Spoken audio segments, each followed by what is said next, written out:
Isang mapagpalang araw po sa inyo, Kuya Bari. Ang totoo po niyan na humaling akong pakinggan ang inyong napakagandang boses habang binabasa ang mga kwentong karanasan ng mga kapwa ko sender. Kaya po, naisip ko ding ipadala ang aking sariling karanasan. Gusto ko po sanang ibahagi ang aking hindi malilimutang encounter sa isang aswang. Siguro po, kakaunti na lang ang naniniwala sa mga nilalang kagaya nila sa panahon ngayon.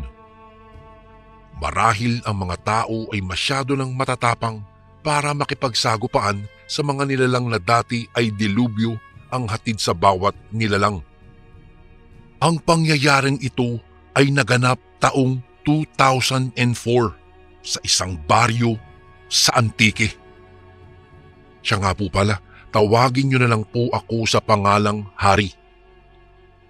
Ako po ay 33 anyos, walang asawa at kasalukuyang nagtatrabaho bilang isang manager sa isang malaking kumpanya dito sa Makati. Ang aking mga magulang ay matagal nang naninirahan sa probinsya ng Batangas, kaya nag-iisa na lang ako rito sa condominium unit namin. May mga negosyo kasi sila doon na kailangan nilang atupagin, kagaya ng aming resort na talaga namang tinatangkilik din ng karamihan sa aming mga kakilala, kaanak at mga kaibigan. Ako naman, Kuya Bari, ay labis na pinahahalagahan ang aking trabaho dahil po kakapromote ko lamang po bilang isang manager. Kahit ilang beses na akong pinakikiusapan ni Mama na umuwi ng Batangas o kahit magbakasyon man lang, kahit sandali lang ay hindi ko po mapaunlakan. Napakahirap humanap ng tamang schedule. Ako na ang halos inaasahan kasi ng kumpanya, kaya hindi po ako talaga makaalis-alis dito. Bukod pa kasi sa pagiging isang taong dedicated sa trabaho, ay pangarap ko din ang makapag-ipon ng malaking halaga habang nabubuhay pa ako. Alam kong marami ang literal na natatawa dahil sa ginagawa ko. Iba nga sa mga kaibigan ko, tinatanong ako kung ano pa ba ang hinahanap ko. Dahil halos nasa akin na daw ang lahat at nakukuha ko pa ang lahat ng aking gusto. Tila hindi ako mapakali sa tuwing naiisip ko na maliban sa aking trabaho at sa mga negosyo ng aking mga magulang, ay pinangarap ko ding makapamasyal sa buong Pilipinas hanggang sa magsawa ako. Yung mga naririnig kong kwento ng aking mga kaibigan katulad ng lugar sa Pilipinas na may aswang ay ginusto kong pasyalan. Hindi naman po ako natatakot sa kanila dahil noong mga panahong iyon, wala pa naman ako ni isa sa kanila ang nakakaharap. Ito ay hindi naman katang-isip dahil marami na akong nakilala na nagpapatunay na totoo raw ang mga nilalang na iyon. Maliban sa pangarap kong magbakasyon at pagpapahalaga sa trabaho, mahilig din po akong kumain. Sa katunayan nga po, gusto kong suyurin ang buong bansa para makahanap ng lugar na may magagandang view para magtayo ng isang negosyo. Isang cafe na alam kong makakapagparelax sa mga taong kagaya ko na mahilig sa kape. Isang araw, maaga akong bumangon dahil may usapan kami ng kaibigan kong si Karen na pupunta sa Antique para mamasyal. Bigla ulit akong na-excite, lalo na't kilalang magandang pasyalan ang Antique sa dami ng nagagandahang view. Kay daming magagandang gawain ang pumasok kaagad sa isipan ko. Maglilibot talaga ako, kakain at hahanap ng magandang lugar na pwede kong baratin para maisakatuparan ko na ang aking munting negosyo. Habang nasa biyahe, hindi ko maiwasang mairita. Ilang beses kasi kaming napahinto ni Karen dahil tumirik na lang bigla ang kanyang kotse. Sa ikatlong beses na pagtirik ng aming kotseng sinasakyan, Tuluyan na nga itong hindi umandar. Makailang beses pa naming sinubukang tignan ang makina. Hanggang sa di nagtagal ay nalaman kaagad namin ang dahilan kung bakit basta-basta na lamang itong huminto. Sira ang starter ng kotse ni Karen. Napakamot ako sa ulo ko at tiningnan ang paligid. Napamura ako nang mapansing talagang sa ilang na lugar pa kami talaga napahinto at wala man lang pwedeng hingan ng tulong. Minanduhan ko si Karen na ilak na lang muna ang pintuan at inaya siyang maglakad-lakad na muna kami. Baka lang kasi na may mahanap kaming kabahayan sa unahan at umaasa akong matutulungan kami. Malungkot niyang pinagmasdan ang kanyang kotse bago sumunod sa akin. Dahil yata sa kalumaan, kaya madalas na itong nasisira. Sabi ko pa sa kanya, kapag ka nagkapera siya, pwede namang siyang bumili ng bago. Mayaman naman sila Karen, Kuya Bari. Hindi ko lang talaga maintindihan kung bakit nagtsatsaga siya sa kotseng hindi naman siya kayang damayan ng mahabang panahon. Nanghihinayang ako dahil malayo pa ang pupuntahan namin at mukhang hindi na yata kami makakapunta pa roon. Sabik pa naman akong sumama dahil pwede akong maghanap ng lugar na magugustuhan kong pagtayuan ng aking kapihan.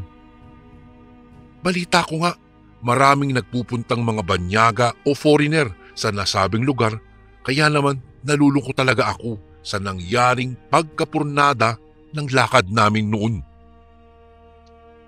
Hindi naman kami pwedeng umuwi basta-basta dahil walang sakayan doon at may kalayuan na ang lugar na aming nahintuan. Kailangan pa naming bumiyahe at baka may mangyari pang masama sa aming kotse kapag kainiwan namin ito sa lugar ng matagal. Ang ikinaiinis ko lang, Kuya Bari, sa kawalan din ng signal. Hindi ko alam kung ano ang nangyari at ang malakas na signal kanina ay basta na lang naglaho. Para bang ilaw na biglang nag-brown out na lang kasi nawalan talaga kami ng koneksyon. Wala namang problema sa akin iyon dahil nakapagdesisyon na ako na maghahanap ng bahay na pwedeng may nakatira at tutulungan kami sa aming problema. At sana nga lang may sasakyan para magawa niyang hilahin ang aming kotse paalis sa kinatitirikan nito. Hindi ko namamalayang inaanunsyo na pala sa akin ni Karen na may natatanaw daw siyang kabahayan sa ibaba ng kalsadang tinatahak namin. Anya, baka raw may mga tindahan o nagtitinda ng mga piyesa ng sasakyan. Bibilhin daw niya muna ang piyesang kailangan sa kotse dahil alam niyang marunong akong magkabit noon at kaya kong ayusin ng mabilis ang kanyang sasakyan. Tumango ako sa kanya at nagpaalam kung pwede bang maglibot-libot din ako. Hindi ko kasi alam kung nasaan na kami. Nagbabakasakali lang din akong makakita ng magandang pwesto dito at nang matanong ko na din kung nasaan kami. Sabi ni Karen, pwede naman akong mag-ikot-ikot pero hindi ko raw dapat na ilayo ang cellphone ko. Tatawag siya sa akin kapag may signal na at alam ko naman na hindi ako pwedeng lumayo. Wala kami sa aming teritoryo at mahirap magtiwala sa mga taong nasa banyagang lugar na kinaroroonan namin. Pananakot pa niya, baka raw pinamumugaran ang lugar na ito ng mga aswang na kung maaari ay wag na wag kong kakalimutan. Tumango naman ako sa kanya at hindi na ako muling nagsalita pa. Tuluyan na kaming naghiwalay at lumiko na sa kinaroroonan ng malalaking tindahan nang makita ko ang mga taong abala sa pamimili ng nagagandahan na mga paninda. Napalingon-lingon ako sa paligid. Mukhang simpleng bayan lamang itong narating namin. May maliliit kasing bahay na napapalibutan ng palayan. May mga butik, parlor at palengke. Ibang-iba ito sa lugar na pinanggalingan namin, Kuya Bari. Talagang amoy probinsya na ang kalsadang tinatahak ko. Hindi kagaya sa syudad na wala na talagang halos makitang kakahuyan dahil sa dami nga ng dinedevelop na lugar para gawing mga establishmento. Sa kakalakad ko, hindi ko namamalayang nasa isang palengke na ako. May mga nakikita naman akong stalls at mga namimili. Tingin ko pa nga ay ang mumura ng kanilang mga paninda sa bandang ito. Napapalibutan ng makapal na pader ang paligid ng bunting baryong ito, kaya napalingon ako sa pinanggalingan. Natatanaw ko ang iilang tricycle dahil wala namang jeep sa lugar. Hindi ko alam kung malayo na ba ang nalalakad ko, basta lang kasi akong naglakad. Isa pa, para kasing biglang nagbago ang itsura ng tinatahak kong kalsada. Sinubukan kong kuhain ang aking cellphone. Inusisa ko ito ng maayos. May signal naman pero walang text o tawag na galing kay Karen. Siguro maraming tao sa tindahang napuntahan niya kaya hindi siya kaagad nakabili ng piyesa ng kotse. Ibinulsa ko ang aking cellphone at napatingin sa unahan. Napag-alaman kong may pinagkakaguluhan pala sa unahan kaya naengganyo akong magpunta para makita kung ano nga ba ang mayroon. Pawisan na ang mga tao at mukhang nakikipag-agawan pa kaya naman halos nagsumiksik ako para lang makapunta sa loob. Gusto kong malaman kung ano ba ang mayroon at baka naman isa din ako sa makabili. May iilang mamimili din akong nakikitang nagkakatuwaan at kanya-kanyang hila sa tila kung ano ang pinag-aagawan nila, kaya napapangiti akong pinagmamasdan sila. Nang tumunog ang aking tiyan, ay napapahiyang napatingin ako sa paligid sa pag-aakalang baka may nakarinig, na mabuti naman pala at wala. Nakakainis lang na hindi ko makita ng malinaw kung ano ba ang ginagawa nila. Sigurado akong karne ang pinaghahati-hatian nila. Nakita ko ang isang dalaga na hinihila ang kanyang boyfriend papunta sa isang ihawan sa di kalayuan. Ayon sa babae, nagugutom na siya at gusto na niyang kumain. Dahil sa hindi ko kabisado ang lugar, sinundan ko ang mag-boyfriend para makabili na rin ako ng pagkain namin ng aking kaibigan. Baka ang uri ng ganitong kainan ay yung pipili kami ng hilaw tapos kami na ang mag-iihaw. Ngunit nang tuluyan na akong makalapit sa pinagkakatayan, nanlambot ako. Abala ang halos lahat ng tao pero hindi ka rin ng baboy o manok o baka ang pinag-aagawan nila. Doon na nagsimula ang kaba na ngayon ko lang naramdaman. Hindi ako mapakali at halos nahirapan akong huminga sa labis na sindak. Naitanong ko sa aking sarili kung anong klaseng restaurant ba ito at nagsiserve sila ng katawan ng katulad ko. Karne ito ng tao. Namutla ako at halos hindi na makagalaw sa aking kinatatayuan. Kahit noong magtulakan ang mga tao ay nanatili lang akong tulala at naunahan ng sindak. May matandang babae sa likuran ko ang sumigaw na bilis-bilisan ko daw ang pagbili dahil gutom na din siya. Napalunok ako at halos maihi sa labis na takot. Pakiramdam ko, papanaw ako kaagad dahil parang pinaglalaruan ako ng mga tao sa lugar na ito. Wala tuloy sa sarili na lumapit ako sa matador. Ang bagsik ng tingin niya sa akin. Hindi ko alam kung anong pumasok sa kukote ko. Nagsalita pa ako at uutal-utal na sinabi ko sa kanya kung wala na ba silang ibang ibinebenta. Bigla akong pinagbulungan ng mga katabi kong mga tao. Maya-maya lang, Isang babae ang lumapit sa akin, saka ako ipinakilala sa lahat. Pagpasensya na daw ako ng mga tao. Kadarating ko lang daw mula sa isang lugar.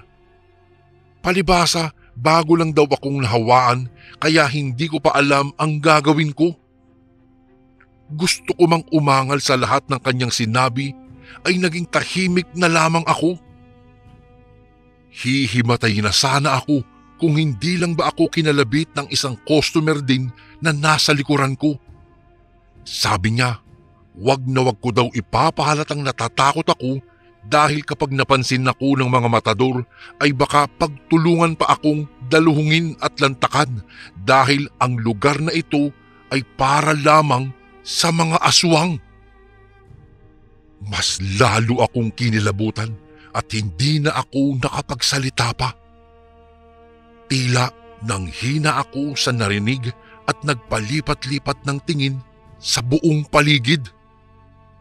Naroroon ang magkasintahan na nakita ko sa labas kanina at abala na sa paglantak ng kung anong parte ng tao na mas lalong nagpasama sa aking pakiramdam. Kitang-kita kong hilaw nila itong nilalantakan at hindi iyon ang aking gustong mapagmasdan. Nabaling ang tingin ko sa babae nang muli niyang tawagin ang atensyon ko. Kung talagang may pag-iingat pa ako sa aking kaligtasan, tahimik ko lang na ipinabalot ang aking inorder kunyari at dalhin sa labas papunta sa lugar na malayo na sa kanila. Nararamdaman ko kasi na mabait naman ang babae. Kaya nang hilahin niya ako papunta sa pwesto ng pinagkakainan niya, mahina akong nagtanong ng kung ano-anong bagay. Siya daw si Ella. Matagal na siyang nakatira sa lugar na ito. Kung gusto ko pa raw mabuhay, dapat maging matapang din ako kagaya ng mga taong naririto. Hindi lang daw sila basta mga normal na tao kung hindi sila ay mga aswang. Pero wag daw akong mag-alala dahil hindi naman daw sila lumalamon ng tao. Hayop lang ang gusto niya. Kaya lang sa lugar nila, hindi marunong mag-alaga ang mga tao ng hayop. Maya-maya'y may iniabot siyang malaking papel kung saan nakalagay ang mga uri ng ulam na gusto ko, pero magalang akong umiling. Hindi ko naman kayang kumain ng kapwa ko tao. Naiisip ko pa lang na kumakatay sila ay hindi ko na kayang makaramdam ng gutom. Mas lalo akong nag-alala kay Karen. Baka kapag naligaw din ang babaeng iyon dito ay magwala siya at mawala na sa tamang katinuan. Nanginginig na kinausap ko ang babae saka tinanong kung saan ba ang labasan. Bigla kasing hindi ko na matuntun ang daan palabas ng lugar na iyon. Nilibot ko ng tingin ang mga taong nagkanya-kanyang pwesto. Dito ko na nakita ang literal na paglapang dahil bawat hilaw na laman ay hindi na nila tinatantanan pa hanggat hindi nagiging buto na lamang. Napapikita lamang ako ng kusang kumulo ang aking tiyan. Bumigat ang aking pakiramdam at hindi ko na kayang pigilan pa ang sundot ng aking ginhawa. Mamamatay na yata ako sa labis na pandidiri. Hindi ko na napigilan pang subuka na ikinangisi ni Ella. Nagkalat kasi iyon sa sahig ng kainan sa loob ng palengke pero hindi yata ako pinansin ng mga tao. Ang ikinahihindi ko lang ay nang makita kong dalawa sa mga kumakain ang basta na lang nag-dive sa sahig at kinain ang isinuka ko. Nanginig lalo ako sa takot. Mukhang alam na nilang kaagad na ako ay isang tao. Ngunit nang makita nila kung sino ang katabi ko ay kaagad silang umatras. Malamang kilalang tao itong si Ella, kaya nang kuhain niya ako sa gitna kanina ng nagkukumpulang tao ay walang kahit na sino ang nagreklamo. Mangiyak-ngiyak akong tumingin kay Ella na noon ay nagkibit balikat lang. Para bang tuwang-tuwa siya sa reaksyong takot na nakikita niya sa aking mga mata. Pinagmasdan ko ang kanyang kinakain. Atay ng malaking hayop, siguro baka o kalabaw. Hilaw niya din itong kinakain at nalalanghap ko pa ang pinaghalong lansa at anghit sa aking kinaroroonan. Nang tapos na siyang kumain, tumayo siya at kinawayan ako. Alam kong nagugutom ako kanina pero bigla itong nawala nang malaman at masaksihan ko ang nakahihindik na hitsura ng kainang ito. Nang lumabas kami ay isa sa mga tao ang nakasalubong ko at marahas kaming tinitigan. Nagbago bigla ang ekspresyon ng mukha nito sa sinabing may tao daw nakasama si Ella. Daglaway kaagad ang lahat at automatikong napatingin sa akin dahilan para manghina ako sa labis na takot. Sabi pa ni Ella, lumabas ako ng kainan at lumayo na sa palengke, saka lumiko pakanan sa isang crossing na aking madaraanan. Nais kong bumanghalit ng iyak pero tumango ako at sinunod ang kanyang sinabi. Kahit nanunuyo na ang laway ko sa labis na takot ay kaagad kong sinunod si Ella. Butil-butil ang pawis ko sa noo at kasing lamig na yata ng ref ang aking mga kamay. Ngunit wala akong balak magpahuli kung totoo ngang mga aswang ang taong nasa loob ng kainang ito. Kaswal na naglakad ako dahan-dahan papunta sa labas. Kung nasa ibang lugar at pagkakataon lang ako, ngaling-ngaling magsisigaw ako at maglupasay na iligtas ako ng Panginoon at ingatan niya ang buhay ko. Sinundan lang ako ng tingin ng mga tao habang humahakbang, ngunit walang kahit na sino ang nakalapit sa akin. Sa totoo lang, gustong-gusto ko nang umiyak pero abot-abot ang pagpipigil ko sa aking sarili. Gustong-gusto ko nang makalabas sa lugar na iyon at wag nang babalik kahit kailan. Nanginginig ang kalamnan kong nilingon si Ella na noon ay bigla nang dinamba ng mga tao. Kitang-kita ko nang pagtulungan siyang daluhungin saka iginaya ang paraan ng paglantak sa isang buhay na hayop. Walang nagawa si Ella kung hindi umatungal sa sakit na kanyang nararamdaman. Sinigawan pa niya akong tumakbo na, kaya naman hindi na ako nag-aksaya pa ng panahon. Dito na ako nagkaroon ng pagkakataon na makatakbo sa abot ng aking makakaya.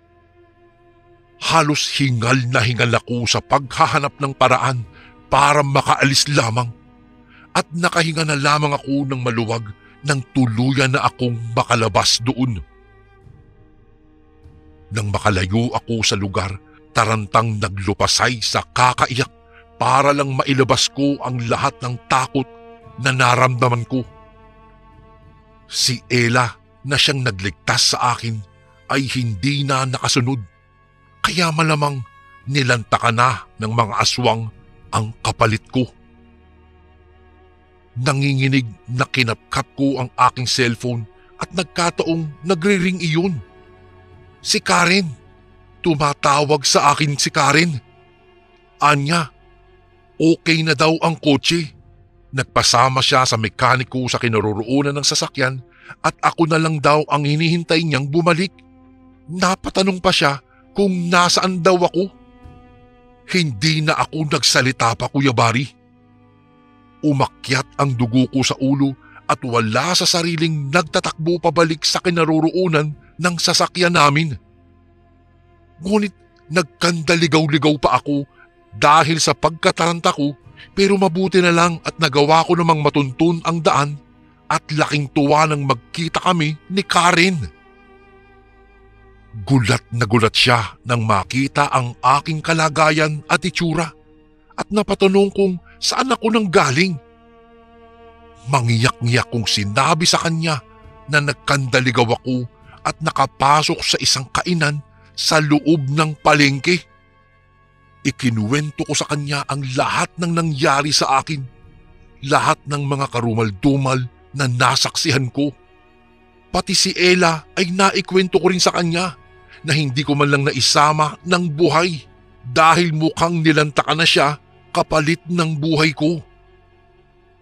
Hindi ko lubos akalain na ang pangarap kong mamasyal sa iba't ibang lugar at paghanap ng magandang pwesto sa aking coffee shop ay hahantong sa isang nakakahindik na karanasang hindi ko malilimutan.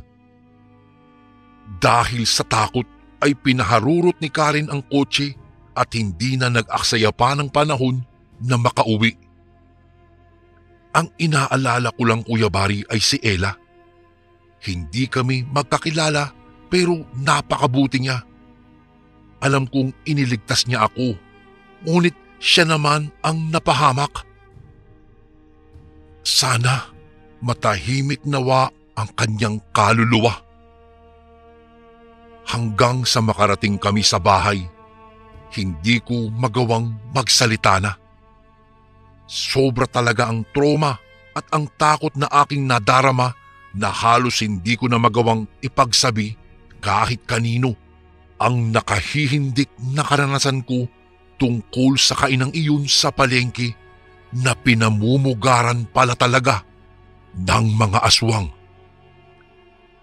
Isang hindi kapanipaniwalang pangyayari na kahit nasa modernong panahon na pala tayo ay hindi ko talaga sukat akalain na mayroon pa rin palang mga nilalang na tinatawag nilang mga aswang ang nakasalamuha ko sa lugar na iyon. Isang malaking aral para sa akin ang karanasang iyon, Kuya Bari. Isa lang po talaga ang masasabi ko at maiiwanan sa lahat ng nakikinig ngayon. Huwag lang tayong papakampante dahil nariyan lang sila sa paligid at nakikihalubilo sa atin. Hanggang dito na lang po ang aking kwento at sana po pala ay mapasama din itong kwento kong ito sa inyong channel. Lubos na gumagalang, Hari.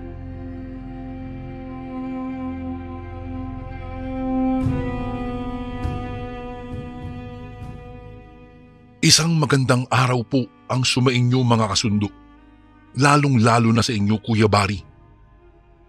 Matagal na akong sumusubaybay sa mga itinatampok ninyong mga kwento at ngayon lamang ako nagkaroon ng oras upang isalaysay sa inyo ang isang karanasan ko sa lugar ng aking lupang sinilangan, ang Bukidnon.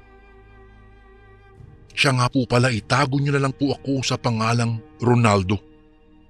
45 anyos at kasalukuyan akong nagtatrabaho ngayon dito sa Qatar.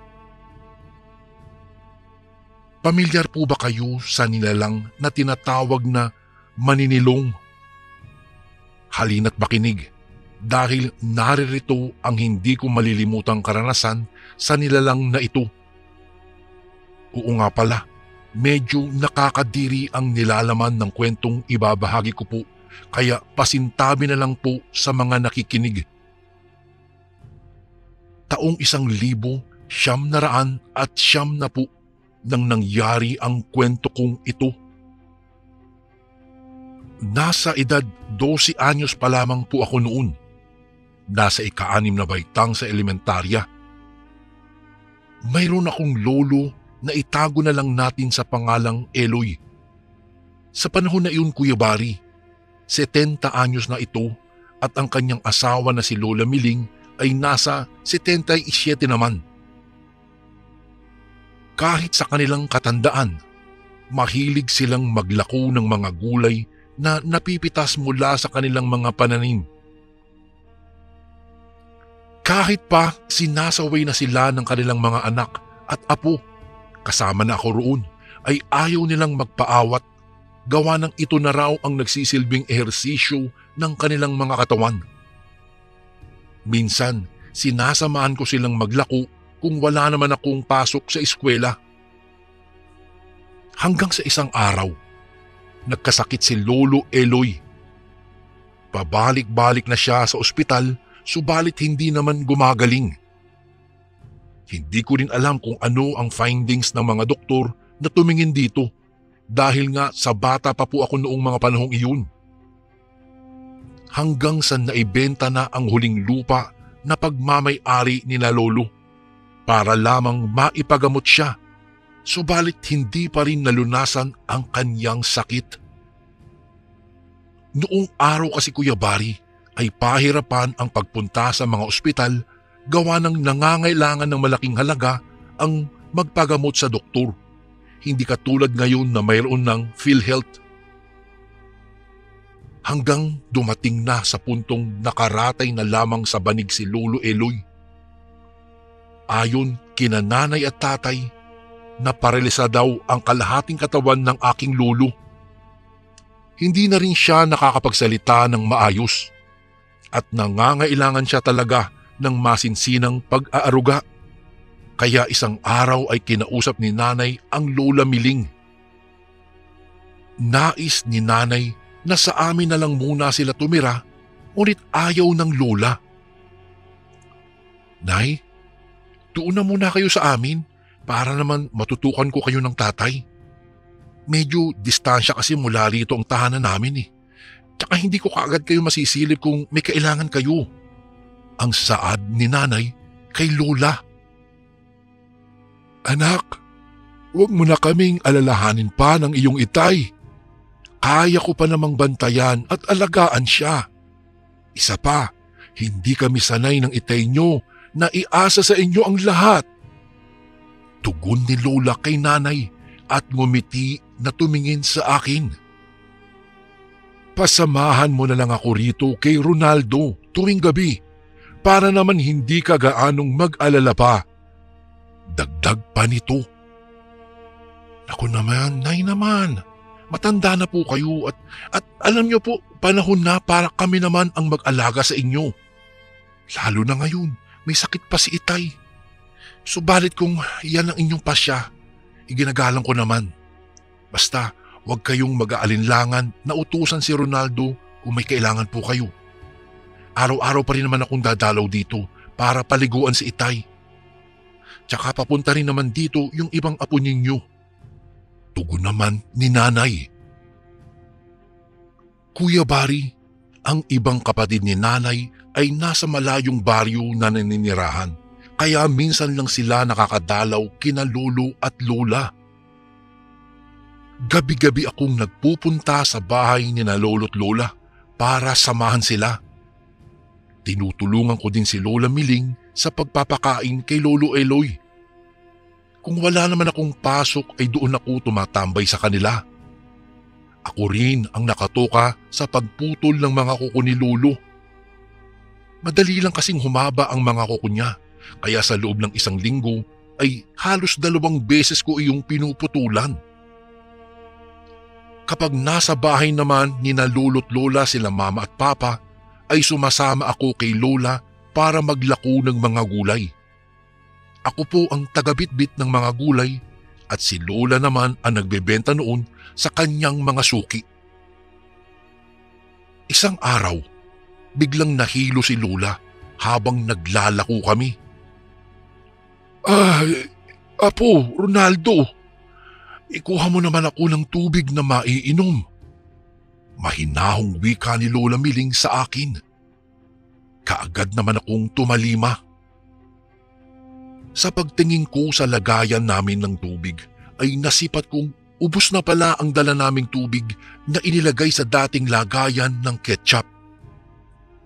Naisip ko na lang bigla na manghingi ng tubig sa isang bahay na nadaanan namin.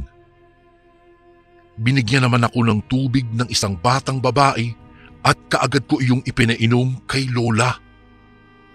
Saglit din kaming nagpahinga sa lilim ng isang malaking punong kahoy. Sa araw na iyon ay naubos naman ang mga gulay na inilako namin ni Lola Miling at hapon na kami noong nakauwi.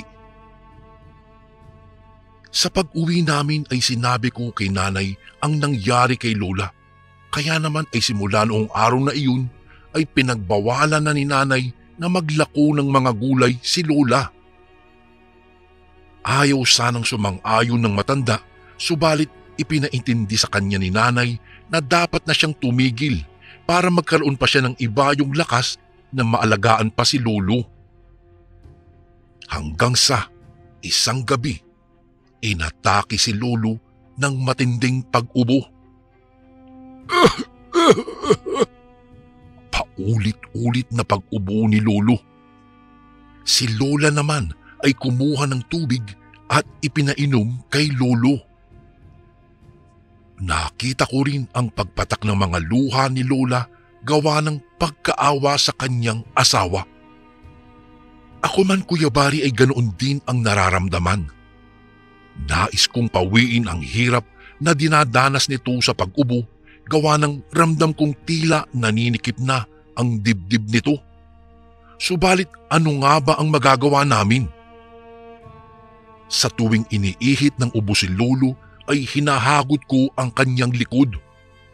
Pinadudura rin siya ni lola sa siwang ng sahig naming yari sa kawayan. Ang isang basong tubig ay iniisang lagok lamang ni lolo upang kahit papaano'y maging magaan ang kanyang pakiramdam.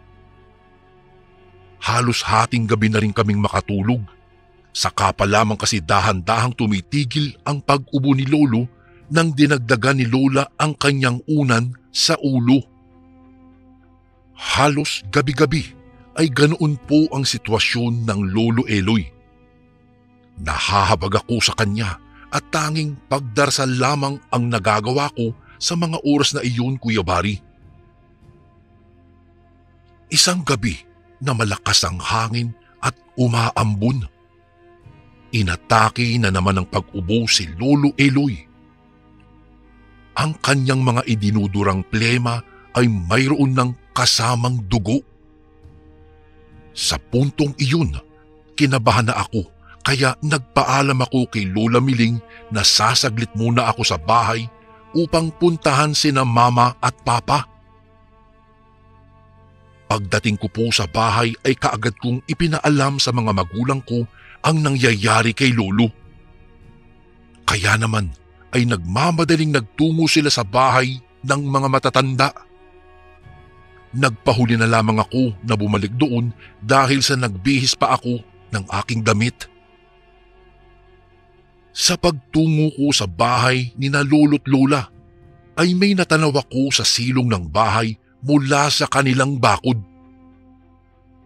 Isang nilalang na mayroong mahahabang braso at binti ang nakatalong ko roon. Na tila ba mayroong sinisilip sa siwang ng sahig na kawayan. Ang buhaghag na mga buhok ng nilalang ay tumatabon sa kanyang pisngi kaya hindi ko nakikita ang pagmumukha nun. Inaninag ko ng husto ang ginagawa ng nilalang at mula sa ilaw ng lamparang nakasindi mula sa loob ng silid ni Lolo ay natanaw ko ang paghaba ng dila na inilabas ng nilalang mula sa kanyang bibig. Humahaba ng humahaba iyon at tila nanunungkit ng mga dura ni Lolo. Sa nasaksihan ko ay kinabog ng kakaibang kaba ang dibdib ko dahil alam kong hindi ordinaryong nilalang ang naroroon. Huy! Sigaw ko sa nilalang kahit ako'y natatakot.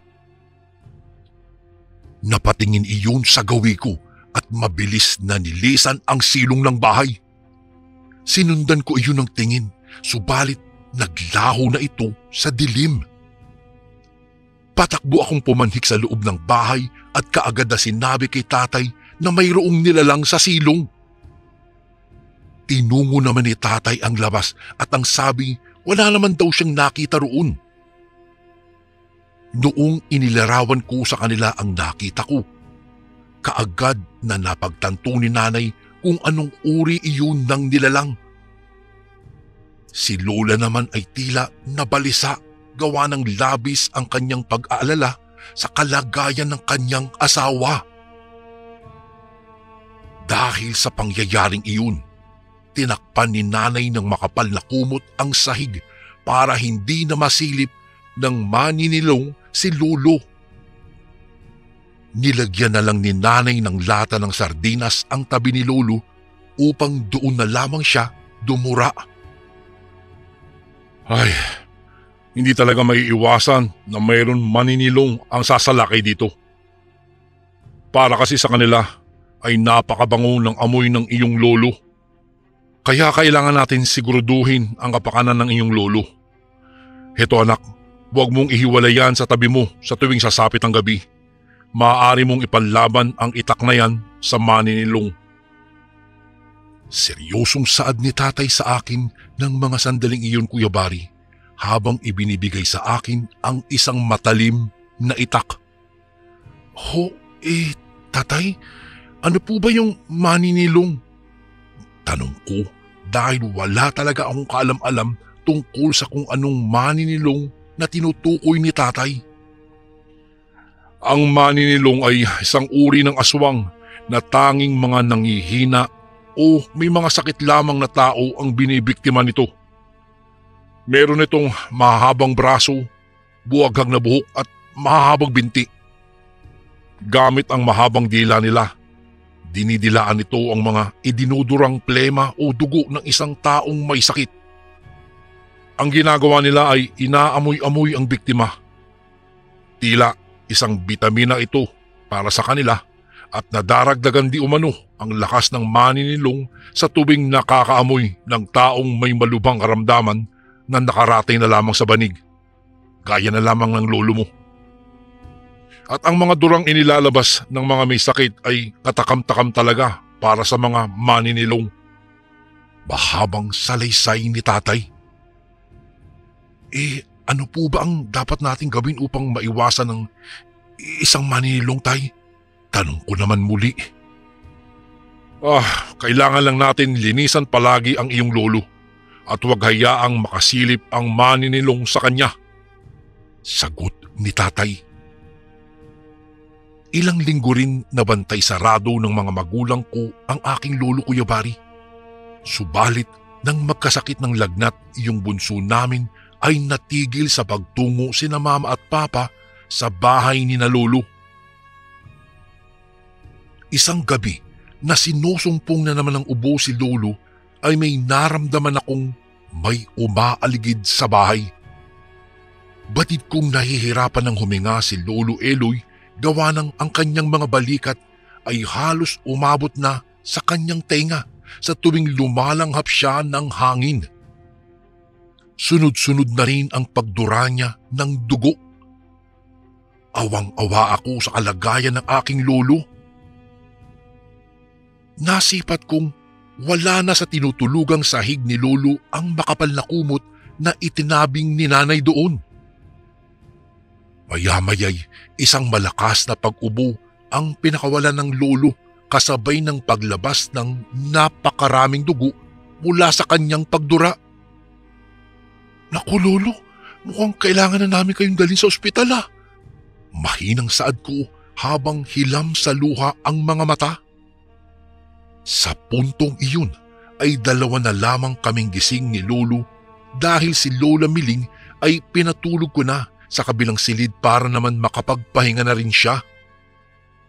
Ayoko na rin kasing nakikita siyang nalulungkot sa kalagayan ng kanyang mahal na asawa.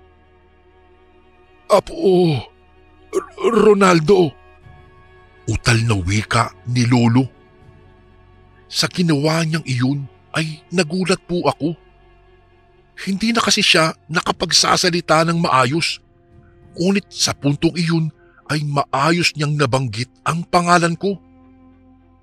Lo, nakakapagsalita na po kayo ng malinaw?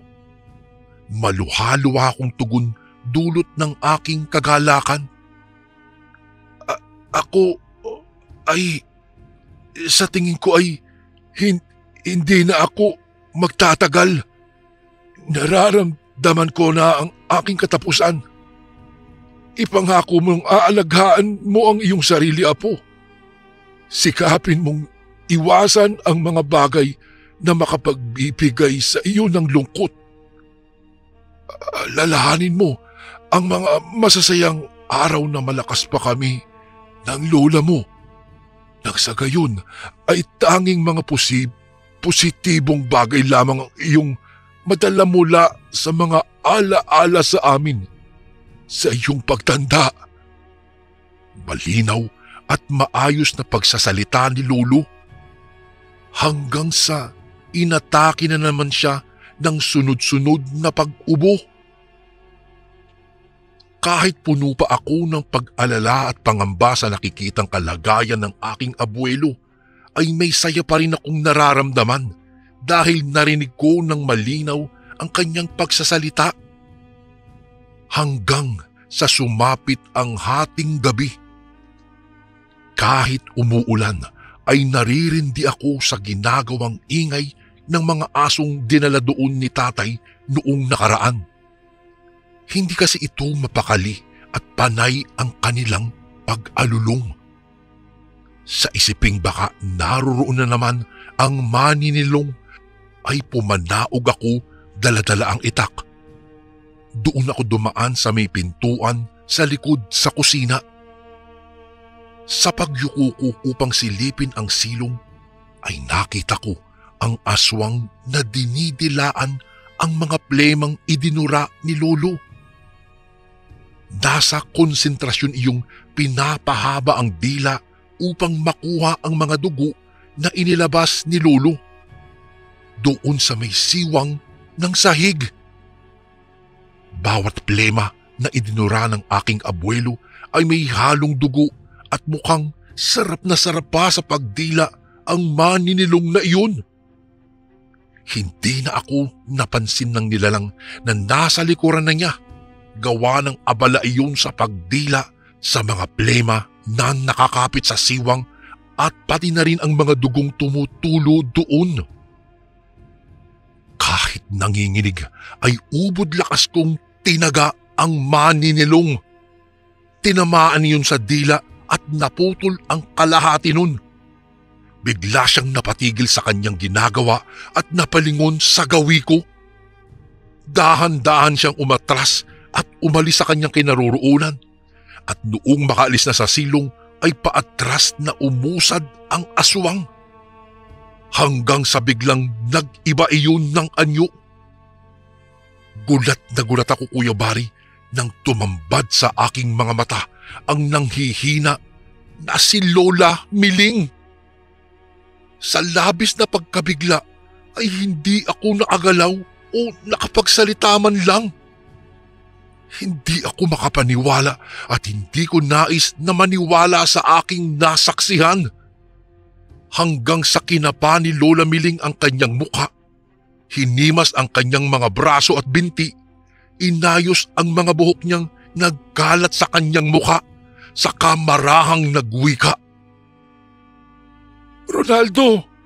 Ronaldo apo, hindi ko sinasadya. Hindi ko alam ang mga pinagagawa ko. Patawarin mo sana ako. Sana ay mapatawad ninyo ako. Anya, at matapos na sabihin niya iyon sa akin ay humandusay si Lola sa lupa. Kaagad ko naman siyang dinaluhan at nasilayan ko na lamang ang dilat niyang mga mata at ang maitim na usok na kumawala bigla mula sa kanyang bibig. Matapos mawala ang itim na usok na iyon, Kuya Bari, ay nagsalitang muli si Lola. Patawarin ninyo ako. Anya, bago ipinikit ang kanyang mga mata at nalagutan na siya ng hininga. Napasigaw ako, dala ng paghihinagpis at nakukonsensya ako dahil ako ang sanhi ng kanyang kamatayan. Lola! Sigaw ko habang nagpapalahaw ng iyak kasabay ng pagbuhos ng malakas na ulan. Bigla akong napatda nang may tumapik sa aking balikat. Sa paglingon ko ay nakita ko si tatay. Tatay, hindi ko po alam. Hindi ko po sinasadya. Ano pong gagawin ko? Saad ko habang lumuluha. Nasaksihan namin Nasaksihan namin ang lahat, anak. Kung ako man ang nasa ganoong sitwasyon, gagawin ko rin ang ginawa mo. Anya, saka niyakap ako ng mahigpit. Kinuha ni tatay ang basang katawan ni Lola at ipinanhik sa loob ng bahay. Nadatnan namin si nanay sa loob na tahimik na lumuluha. Hinagod niya ang likuran ko at pilit niya akong pinapakalma. Anak, hindi mo kagustuhan ang nangyari sa iyong lola. Oo nga't ikaw ang may gawa, subalit ginawa mo lang iyon. Ang sa tingin mo lang ay dapat talaga iyon, di ba? Lahat naman tayo rito ay walang alam na siya pala ang maninilong. Pag-aalo sa akin ni nanay. Maya-maya'y biglang nagpakawala ng isang malakas na pag-ubo si Lolo. Ibang pag-ubo iyon kung ikukumpara sa mga nakasanayan na namin na pag-ubo niya. Nagmamadaling tinungo namin ang matanda sa loob ng kanyang silid tulugan. Nakataob ang pwesto nito sa hinihigaan at tila hindi na humihinga. Naalarma ang aking nanay kaya nagmadali niyang pinatihiyaya ang lolo ko. At nanlumo kaming lahat nang makita namin ang maraming dugo na nagkalat sa bibig ng matanda hanggang doon sa kanyang hinihigaang unan. Malakas ang pagpapalahaw ni nanay ng gabing iyon habang kalong ang bangkay ni Lolo Eloy. Nagdalamhati ang buong pamilya sa pagkawala ng aking lolo at lola. Matapos na mailibing ang dalawa, ay naupo ako sa ibabaw ng kanilang puntod. Sa isipan ko ay naglalaro ang mga kasagutan sa mga tanong ko noon. Kaya pala noong una kong nakita ang maninilong ay parang balisa si Lola Miling na lumapit sa akin nang makapanhik ako sa loob ng bahay. Akala ko ay nag-aalala siya na baka mapaano ang kanyang asawa. Yung pala ay nag-aalala siya na baka nalaman kong siya ang nilalang na iyon. Na kaya pala niya hinahawi ang makapal na kumot na laging inilalagay ni nanay sa sahig ay para siya'y makakain ng mga idinurang dugo ng aking lolo. Na kaya pala pagsapit ng hating gabi, nararamdaman kong tila lumalakas si Lola Miling. Subalit Kuya Bari, hindi ko lang masagot-sagot ang tanong kung papaano siya naging isang maninilong. Nahawahan ba siya o kaya ay nasa lahi na niya iyon? Nang tinanong ko naman sina nanay at tatay, ay hindi rin nila masagot ang katanungan kong iyon. Inilihim namin sa lahat ang tunay na nangyari at tanging kami lamang ni nanay at tatay ang nakakaalam sa katotohanan tungkol sa pagkamatay ni Lola Miling. Sinabi na lang ng mga magulang ko na naunang nalagutan ng hininga si Lola gawa ng mayroon din pala itong iniindang karamdaman. Matagal na panahon din akong pinagabag ng aking konsensya, Kuya Bari. Mabuti na lamang at sa gabay ng aking mga magulang, dahan-dahan kong natanggap ang lahat.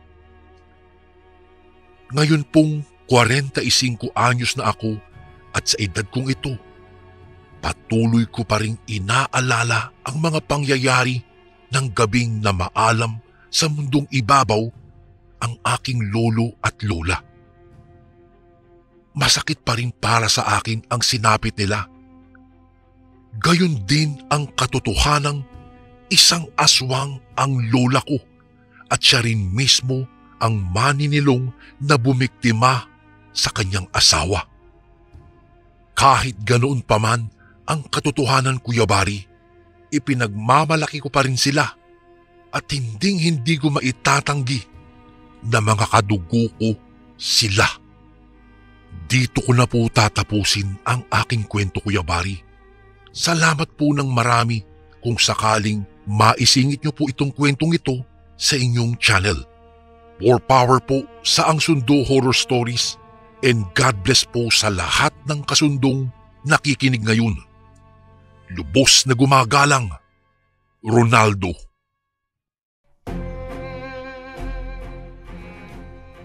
And again, maraming salamat po mga kasundo. Don't forget to subscribe and i-click nyo lang po yung bell na button para updated po kayo sa mga upcoming videos namin na paparating. Maraming salamat po ulit. God bless and ingat po lagi dyan. Ito po si Kuya Bari at ako ang Sundo.